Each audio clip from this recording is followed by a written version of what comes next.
Assalamualaikum warahmatullahi wabarakatuh. Selamat pagi anakku semua. Semoga tetap senantiasa dalam keadaan sehat dan tetap semangat. Di kelas 3 ini kita akan belajar tentang Al-Quran Hadis. Bab pertama yaitu tentang surat Al-Humazah. Tentunya kalian sudah bisa membaca dengan baik dan benar selama kelas 1 dan 2. Mari kita bersama-sama membaca dan memahami apa sih kandungan dari surat Al-Humazah tersebut. Al-Humazah termasuk surah Makkiyah. Masih ingat apa arti dari surah Makkiyah? Surah Makkiyah adalah surah Al-Quran yang diturunkan ketika Nabi Muhammad SAW masih berada di kota Mekah. Artinya, surat ini turun sebelum Nabi Muhammad hijrah ke Madinatul Munawwarah. Al-Humazah merupakan surat yang ke-104. Dalam artian, surah ini menempati turunnya adalah urutannya yang ke-104 dari ayat yang pertama kali turun. Surah Al-Humazah terdiri dari 9 ayat dan termasuk dalam surat pendek. Tentunya sangat mudah bagi kita untuk menghafalkannya karena surah ini bisa dibaca berulang-ulang dan sangat mudah bagi kita untuk menghafalkan bila kita sering mengamalkan dalam kehidupan sehari-hari. Apa sih arti Al-Humazah itu? Al-Humazah diambil dari lafal pertama yang berarti pengumpat. Tentunya kalian sudah paham dan mengerti apa itu pengumpat. Bila belum mengerti, saya akan menjelaskannya. Mengumpat adalah perbuatan memaki-maki atau menjelek-jelekan orang lain secara terang-terangan. Ada teman yang memakai sepatu yang kurang bagus, langsung dihina, itu adalah mengumpat. Nah, dalam surah Al-Humazah ini, orang yang suka mengumpat akan dimasukkan ke dalam neraka Huqamah. Seperti yang kita ketahui, neraka Huqamah itu adalah neraka yang apinya itu sangat panas, api yang membakar sampai ke dalam hati. Neraka itu ada 7 macam tingkatan, yang salah satunya disebut neraka Huqamah. Huqamah itu neraka yang sangat panas. Dikatakan sangat panas karena apinya membakar sampai ke bagian tubuh yang paling dalam, yaitu ke dalam hati manusia. Tentu kita bisa membayangkan seberapa panas api itu membakar kita. Nah, setelah kita memahami sebenarnya apa kandungan Al-Humazah, mari kita bersama-sama memahami bagian-bagian dari surah Al-Humazah tersebut. Tentunya jangan lupa sebelum kita membaca Al-Quran, diawali dengan membaca ta'awuz. Masih ingat bagaimana bunyi ta'awuz?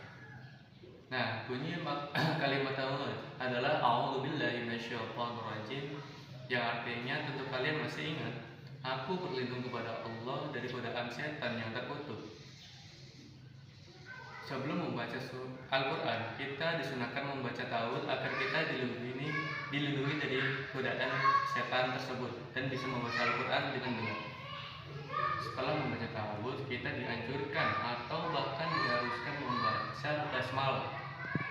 Masih ingat bagaimana bunyi basmalah? Tentu masih ingat. Kita sering membaca basmalah. Bacaan basmalah saya contohkan Bismillahirrahmanirrahim, yang artinya dengan menyebut asma Allah yang maha pengasih lagi maha penyayang. Quran surah Al-Humazah ayat pertama, Wailul likulli humazatil lumazah, yang artinya celakalah bagi setiap pengumpat dan pencela. Pengumpat dan pencela itu sudah dikatakan celaka. Contohnya seperti ini: kalian berbisik-bisik dengan teman, menghina teman yang lainnya, dan akibatnya teman yang kalian hina akan merasakan kesedihan. Nah, itu yang dikatakan pengumpat. Quran surah Al-Humazah ayat kedua, Alladzi jama'a malan wa 'addada, yang mengumpulkan harta dan menghitung-hitungnya. Kalian suka mengumpulkan harta, setiap hari dihitung. Seperti apa contohnya? Nih, seperti ini contohnya. Di situ ada gambar orang yang suka sekali mengumpulkan harta, setiap hari dihitung-hitung sampai bertumbuk-tumbuk, bahkan sampai menenggelamkan diri sendiri. Contoh kecil, kalian mempunyai uang tabungan, setiap hari dihitung-hitung sampai hilang satu saja, sedihnya Masya Allah. Itu tidak boleh. Quran surah Al-Humazah ayat ketiga. Ya sabu annama lahu ahladu kalla layumbadanna fil hutamah. Dia manusia mengira bahwa hartanya itu akan mengekalkannya. Ini contohnya, manusia beranggapan kalau harta yang dia punya akan bisa membuat dia hidup selamanya, akan membuat dia hidup senang selamanya. Al-Humazah ayat keempat. Kalla layumbadanna fil hutamah. Sekali-kali tidak, dia akan dimasukkan ke dalam neraka hutamah. Ayat ini adalah penyangkalan dari ayat ketiga, bahwasanya harta tidak menjamin dia akan kekal bahagia. Dia tidak menjamin untuk kekal abadi di dunia. Bahkan dia akan dimasukkan ke dalam neraka hutamah. Selanjutnya, wa ma adraka mal hutamah. Dan tahukah kamu apakah neraka hutamah itu?